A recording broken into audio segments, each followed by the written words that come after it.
Hello, how are you guys doing today? I am going to continue reading you some more of Charlie's Monument. Remember, up to now, Charlie is on top of his hill and he is starting to bring rocks up every day when he climbs to the top of the hill so he can make a monument. All right. Several days later, as Charlie sat in the shade of his tent, reading his copy of American Antiquities, he heard a footstep behind him where the trail came up over the top, and he turned to confront the first visitor he had ever had on his hill. Clumsily, he lurched to his feet to greet his guest. It was the girl. Up close, she was even more lovely than she had appeared through his binoculars. Her auburn hair framed a delicate yet bold oval face. She's got slightly reddish hair, and her blue eyes danced with an excited light as she walked toward Charlie. He desperately wanted to say something, but his thoughts were in such a whirl that he found himself utterly speechless. That's what girls do to boys sometimes. Hello, she said, and Charlie noticed again how her eyes sparkled as she smiled. I'm Nellie Reeves, and you, of course, are Charles Langley. The great Charlie, they call you. At this point, she reached him and thrust out her hand, manlike, to shake hands with him. Charlie was surprised at the firmness of her grip, but she gave him little time to think of that or to wonder that his thoughts could dwell upon such trivia, for laughingly she was walking away. So you really are a person. I wondered, you know. Charles, you don't mind if I call you Charles instead of Charlie, do you? Charles is much more refined. Good. Charles, you simply can't imagine some of the things I've heard about you since I got back to town. I've racked my brain trying to remember you from school, and I simply haven't been able to recall a thing. Yet everyone says you've lived here all your life. So I decided to come see for myself if you were real or just some mythical creation of our imaginations. Oh, what a marvelous view, she continued, standing now at the edge of the hill. Daddy, you know, George Reeves, the stuffy old banker, but of course you do. Daddy said this was the best place in the whole valley for a lookout, but that I mustn't come up here. So, of course, my decision was made and I simply had to come.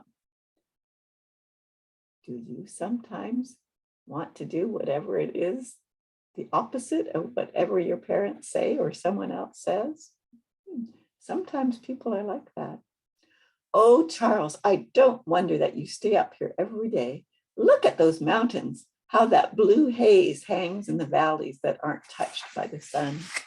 And look how golden the mountain is where the sunlight splashes on it. And feel that cool wind on your face. Oh, I love how it feels when it blows through my hair, just like when I am on a fast horse, except it is so much more quiet and serene up here.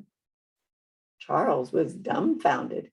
He hadn't yet said a word, and this girl, this Nellie Reeves, had carried on a whole conversation as though he had been right with her. Why, in less than 5 minutes, she had not only made him feel quite at ease, but she had managed to show him and to put into words feelings he had long had, but had never been able to express about the beauties of his hill. What a simply wonderful view you have of the town, she said.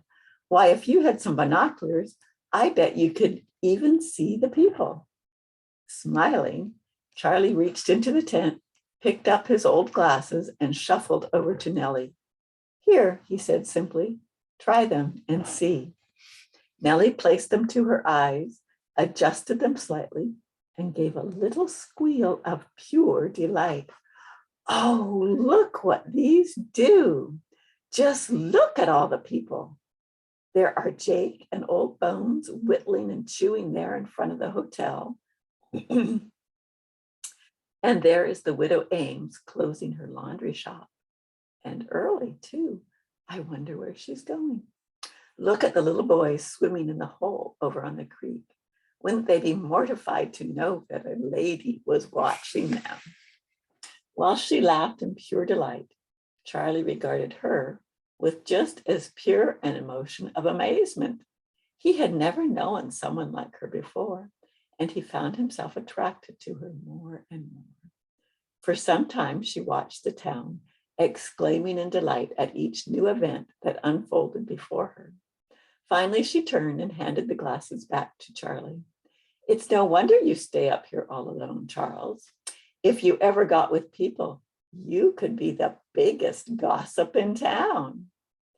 Then, as she turned away, she added with a smile, why, I'll bet you know more about the whole bunch of us down there than we know about ourselves. At that, Charlie grinned back at her, for it was certainly true that he knew quite a bit about what went on in town.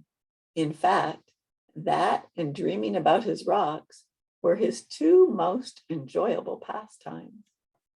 Then Charlie suddenly realized that it was past time to make his round of the hilltop. Pulling his eyes away from the girl, he began. Desperately, he concentrated on what he was doing, forcing his thoughts together for the task. Suddenly, she was there beside him, watching as he carefully scanned the country around them. After a few moments of silence, she quietly asked him to explain what he was doing. At that, Charlie, much to his surprise, found himself speaking easily and confidently to her as he told of the things he watched for. The clouds of dust, or the haze that dust leaves in the air long after a rider has passed. He showed her the ravine in which he had twice spotted Indians, and he pointed out the canyon they seemed to issue from most frequently. He also showed her the little things he loved, such as the trails the long grass made in the sand as the wind swished it back and forth, or the multicolored and multi-layered lichen on the rocks. He showed her the intricate detail of a wild rosebud and the transparent paper-thin skin he had watched a rattlesnake shed a few weeks before. As he spoke, Nellie grew more and more amazed at his insight and sensitivity. As he watched her with such intentness and enthusiasm, she cautiously turned her head to study him. With a curious detachment, she realized that though she was aware of his deformities, her eyes were not drawn to them at all.